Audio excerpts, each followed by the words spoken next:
here, and it's Jane Austen July, and I am very sorry that I'm only posting in the last week of July. Forgive me. So let's get into the books that I read for Jane Austen July. Delicious. So first off we have Sanditon. This edition actually had Lady Susan and the Watsons also, but I focused on Sanditon only. So Sanditon tells the story of Charlotte Haywood, who kind of by accident gets to go to Sanditon, which is like a small town with a spa and a hotel and so on, with interesting characters. I thought the beginning of this story was very kind of hectic, and I would almost say like action type.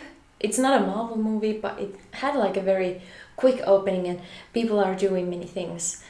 So Mr. Parker has been in an accident basically, and people are like trying to help him, and he's trying to find a doctor and so on. I thought it was a very interesting beginning, but I don't really like Mr. Parker. I feel like I don't like the type of like I need to be right at all times. I cannot be wrong, and I am that kind of characters I don't really like, but I feel like maybe that was the point of the character. In reality, reading these 12 chapters, I was rooting for Charlotte. I just wanted her to have a good time, but there were so many people and they were being so extra as well, like damn. I don't have much to say about Sydney as like a Jane Austen male love interest, because I feel like maybe it's because it was an unfinished story, but I don't think we saw enough of him, so I didn't really get like a affection to him. And yeah, overall I thought it was a great beginning of a story. Obviously it wasn't finished, so we don't know where this story would have gone. I actually liked imagining how all these different characters looked and how they would present themselves. I know there's like a BBC show about Sanditon, and maybe I'll watch it, but right now I just like the image I have of everyone in Sanditon. And I have to give a special shout out to this conversation about toast. I hope you will eat some of this toast, said he. I reckon myself a very good toaster. I never burn my toasts. I never put them too near the fire at first, and yet you see, there is not a corner but what is well browned. I hope you like dry toast. With a reasonable quantity of butter spread over it? Very much, said Charlotte, but not otherwise. No more do I, said he, exceedingly pleased. We think quite alike here. So far from dry toast being wholesome, I think it's a very bad thing for the stomach.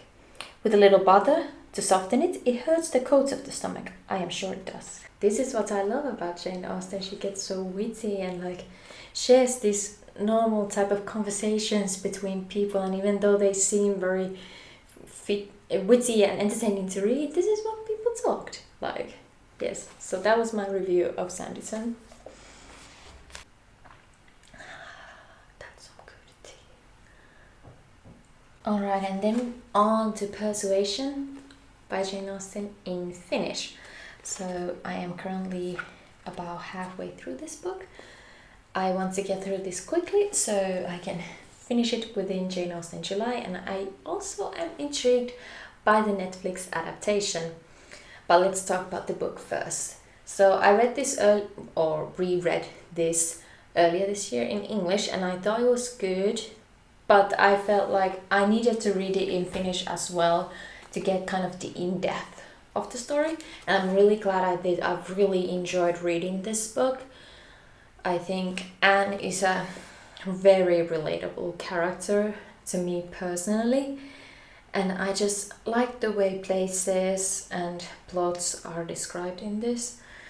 If you don't know, Persuasion is about Anne Elliot, who was engaged at 19 but then had to break off the engagement due to the pressures of her family and people around her. And then the person she was engaged to, Captain Wentworth, returns 9 years later, and then that's kind of the starting point.